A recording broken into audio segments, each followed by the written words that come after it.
достар, сіздермен бүгін Clash.kz арнасы екінші видеомда кезегі келіп жетті түсіруге. Мен сіздерге бүгін шағын ғана багты көрсетемін. Ол баг король варварға қолданылады. Шағын ғана баг. Қазір мен сіздерге көрсетемін. Мына жерде король тұрды. Мен корольді мына жаққа жібердім. Көріп тұрсаңыздар, корольді қылышы оң жағында тұр, оң қолында. Көріп тұрсыңыздар, оң қолыңызда қарап тұрыңыздар достар.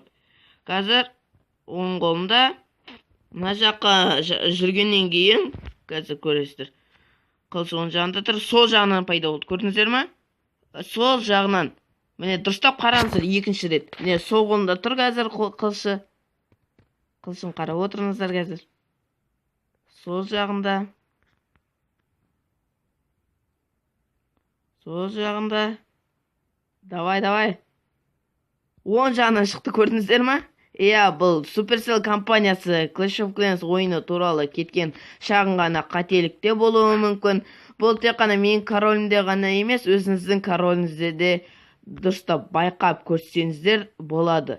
Үшінші видеоны күтеміз. Оған дейін лайк басып тіркеліңіздер, достарыңызды шақырыңыздар. Сіздермен бүгін Clash.kz арнасы.